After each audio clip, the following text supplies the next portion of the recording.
നീ എന്റെ ക്ലാസ്മേറ്റ് ശശിയുടെ മോനാണെന്ന് കരുതി തോന്നിയതുപോലെ അങ്ങനെ ഓടിക്കാൻ ഒക്കുവോ? മേലിൽ ഇല്ല അങ്കിൾ, ഇനി ഉണ്ടാവില്ല, ഉറപ്പ്. അച്ഛന്റെ ക്ലാസ്മേറ്റ് ആ രാജേന്ദ്രൻ SI, പുള്ളിയെ കൊണ്ട് ജീവിക്കാൻ ഒക്കുന്നില്ലല്ലോ. നിന്നെ പൊക്കിയോ?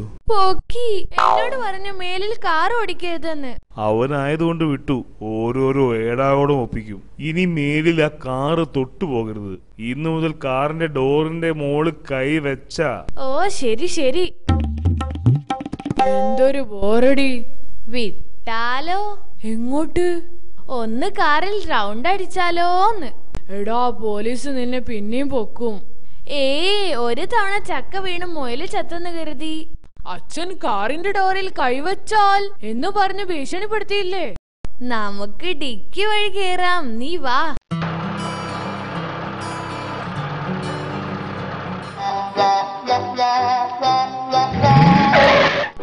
ചക്ക വീണ്ടും വീണു, കേട്ടോടാ മുയലേ. ദൈവമേ, അതേ വഴി, അതേ സ്ഥലം, അതേ പോലീസ്. അപ്പോ ഞാൻ അന്ന് പറഞ്ഞതൊന്നും നിനക്ക് മനസ്സിലായിട്ടില്ല. ഇപ്പൊ എല്ലാം മനസ്സിലായി. എന്ത് മനസ്സിലായി? നാളെ മുതൽ റൗണ്ട് അടിക്കാൻ പുതിയ വഴി കണ്ടുപിടിക്കണമെന്ന കാര്യം.